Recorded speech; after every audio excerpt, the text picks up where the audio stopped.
നമസ്കാരം, news prime മലയാളത്തിലേക്ക് സ്വാഗതം. 2026 തന്നെ 2 സംസ്ഥാനങ്ങളിലെ സർക്കാരുകൾ വീഴാനുള്ള സാധ്യതയാണ് കോൺഗ്രസ് മുൻകൂട്ടി പറഞ്ഞിരിക്കുന്നത്.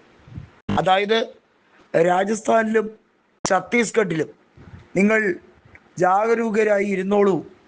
നിങ്ങൾ അട്ടിമറിയുടെ സാധ്യതകൾ പലയിടത്തും ഉപയോഗിക്കുമ്പോൾ നിങ്ങളുടെ അക്കൗണ്ടിലുള്ള സംസ്ഥാനങ്ങളുടെ സ്ഥിതിഗതികൾ കൂടി വിലയിരുത്തണമെന്ന പ്രഖ്യാപനവുമായാണ് വരുന്നത്.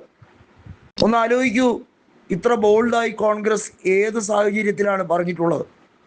കോൺഗ്രസ് വളരെ വ്യക്തമായി പറയുന്നു, ഞങ്ങൾ നേതാക്കൾക്കിടയിലോ അണികൾക്കിടയിലോ ആശയക്കുഴപ്പമില്ല. താൽക്കാലികമായി EVM മറവിൽ നേടിയെടുക്കുന്ന വിജയം അത് എല്ലാ സംസ്ഥാനങ്ങളിലും ഒരേ രീതിയിൽ ആവർത്തിക്കപ്പെടും എന്ന് വിചാരിക്കുകയും വേണ്ട.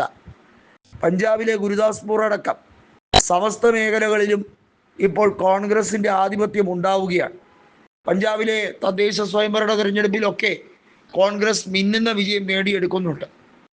രാജസ്ഥാനിലായിരുന്നാലും ഛത്തീസ്ഗഡിലായിരുന്നാലും പ്രാദേശിക തെരഞ്ഞെടുപ്പുകളൊക്കെ കോൺഗ്രസിൻ്റെ വക്കലേക്ക് ചായുന്നത് BJPയെ സംബന്ധിച്ചിടത്തോളം അത്ര സുഖകരമായിട്ടുള്ള കാര്യമായി കണക്കാക്കാൻ കഴിയില്ല.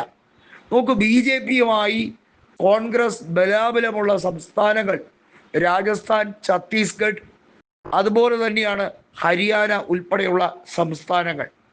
ഇവിടെയൊക്കെ എപ്പോൾ വേണമെങ്കിലും അട്ടിമറിക്കപ്പെടാവുന്ന രാഷ്ട്രീയ സാഹചര്യം തന്നെയാണ് ഉള്ളത്. അതുകൊണ്ട് തന്നെ കോൺഗ്രസ് നേതൃത്വത്തെ അങ്ങ് പുച്ഛിച്ച് തള്ളേണ്ട കാര്യമില്ല.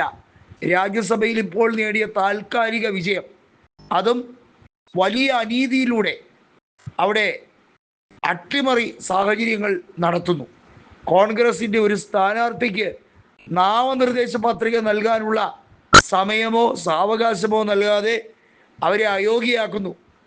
കൃത്യമായി പറഞ്ഞാൽ മീനാക്ഷി നടരാജൻ്റെ അയോഗ്യത ഈ രാജ്യത്ത് തെരഞ്ഞെടുപ്പ് കമ്മീഷൻ നടത്തുന്ന പക്ഷപാത രാഷ്ട്രീയത്തിൻ്റെ ഏറ്റവും ഒടുവിലത്തെ ഇരയാണവർ എന്ന് തന്നെയാണ് കോൺഗ്രസ് നേതൃത്വം പറയുന്നത്.